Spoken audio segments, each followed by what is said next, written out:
नमस्कार, न्यूज़रूम में आप सभी का स्वागत है। इजराइल और हमास के बीच जारी जंग में आज तब नया मोड़ आ गया जब 4 दिनों के युद्ध विराम की घोषणा की गई। बताया जा रहा है कि इजराइल की सरकार और हमास ने इजराइल में कैद 150 फिलिस्तीनियों के बदले में गाजा में रखे गए 50 बंधकों की रिहाई और गाजा में मानवीय सहायता पहुंचाने की अनुमति देने के लिए लड़ाई को 4 दिनों के लिए रोकने पर सहमति व्यक्त की है।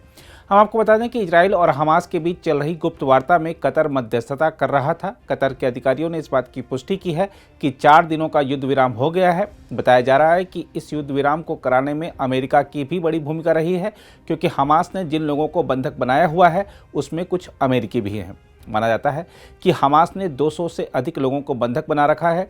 इजरायली प्रधानमंत्री बेंजामिन नेतन्याहू के कार्यालय से जारी एक बयान में कहा गया है कि 50 महिलाओं और बच्चों को 4 दिनों में रिहा किया जाएगा। इस दौरान लड़ाई रुकी रहेगी। बदले में फिलिस्तीनी कैदियों की रिहाई का उल्लेख किए बिना बयान में कहा गया है कि प्रत्येक अतिरिक्त 10 बंधकों की रिहाई के लिए युद्ध विराम को एक और दिन के लिए बढ़ाया जाएगा। बयान में कहा गया है कि इजराइल की सरकार सभी बंधकों को घर लौटाने के लिए प्रतिबद्ध है। इस लक्ष्य को प्राप्त करने के लिए पहले चरण के रूप में युद्ध विराम को मंजूरी दे दी गई है। दूसरी ओर हमास ने कहा है कि इजरायली जेलों में बंद 150 फिलिस्तीनी महिलाओं और बच्चों के बदले में 50 बंधकों को रिहा किया जाएगा। फिलिस्तीनी समूह ने एक बयान में कहा है कि संघर्ष विराम समझौते से मानवीय चिकित्सा और ईंधन सहायता के सैकड़ों ट्रकों को गाजा में प्रवेश की अनुमति मिलेगी। हमास के बयान में कहा गया है कि इजराइल ने युद्ध विराम अवधि के दौरान गाजा के सभी हिस्सों में किसी पर भी हमला नहीं करने या किसी को गिरफ्तार नहीं करने की प्रतिबद्धता जताई है। हमास ने अपने बयान में यह भी कहा है कि हम संघर्ष विराम समझौते की घोषणा करते हैं, लेकिन हम पुष्टि करते हैं कि हमारी उंगलियां ट्रिगर पर रहेंगी और हमारे लड़ाके हमारे लोगों की रक्षा करने के लिए तत्पर रहेंगे। इस बीच इस युद्ध विराम समझौते का सभी ओर से स्वागत भी किया जा रहा है। भारत ने इजराइल हमास में जारी संघर्ष के बीच मानवीय आधार पर युद्ध विराम के प्रयासों के साथ साथ अंतर्राष्ट्रीय समुदाय के उन प्रयासों की भी सराहना की है जिनका उद्देश्य तनाव कम करना और फिलिस्तीन के लोगों को तत्काल मानवीय सहायता प्रदान करना है।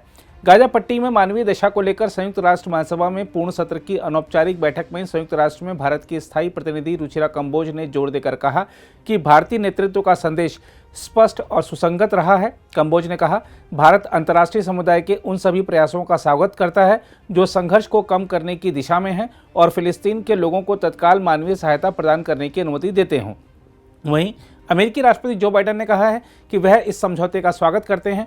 उन्होंने एक बयान में कहा, आज के समझौते से अमेरिकी बंधकों को घर लाया जाना चाहिए और मैं तब तक नहीं रुकूंगा जब तक कि वे सभी रिहा नहीं हो जाते। इस बीच एक वरिष्ठ अमेरिकी अधिकारी ने कहा है कि रिहा किए जाने वाले बंधकों में 3 अमेरिकियों के शामिल होने की उम्मीद है, जिनमें एक 3 साल की लड़की भी शामिल है जिसके माता पिता हमास के 7 अक्टूबर के हमले के दौरान मारे गए लोगों में से शामिल थे। दूसरी ओर कतर सरकार ने कहा है कि इजरायली जेलों में बंद कई फिलिस्तीनी महिलाओं और बच्चों की रिहाई के बदले में 50 नागरिक बंधक महिलाओं और बच्चों को गाजा से रिहा किया जाएगा। कतर सरकार ने एक बयान जारी करके कहा है कि संघर्ष विराम के शुरुआती समय की घोषणा अगले 24 घंटों के भीतर की जाएगी। युद्ध विराम वार्ता में कतर के मुख्य वार्ताकार विदेश मंत्रालय में राज्य मंत्री मोहम्मद अल खुलैफी ने बताया है कि रेड क्रॉस की अंतर्राष्ट्रीय समिति बंधकों की रिहाई की सुविधा के लिए गाजा के अंदर काम करेगी। उन्होंने कहा कि संघर्ष विराम का मतलब है कोई भी हमला नहीं होगा, कोई सैन्य गतिविधि नहीं, कोई विस्तार नहीं, कुछ भी नहीं।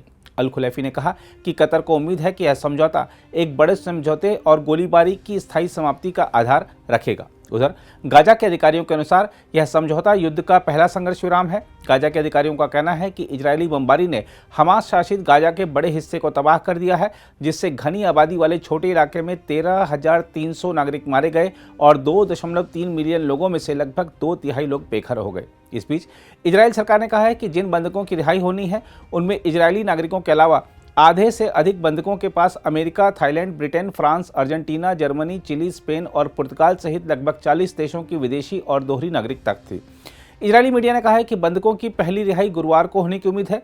रिपोर्टों में कहा गया है कि समझौते को लागू करने के लिए इजरायली नागरिकों को सुप्रीम कोर्ट से फिलिस्तीनी कैदियों की रिहाई को रोकने के लिए कहने का मौका देने के लिए 24 घंटे तक इंतजार करना होगा। अगर आप भी लेना चाहते हैं देश दुनिया की तमाम जानकारी तो आज ही सब्सक्राइब करें हमारे चैनल को। साथ ही नीचे दिए बेल आइकन को जरूर दबाएं ताकि हर अपडेट आप तक पहुंच सके।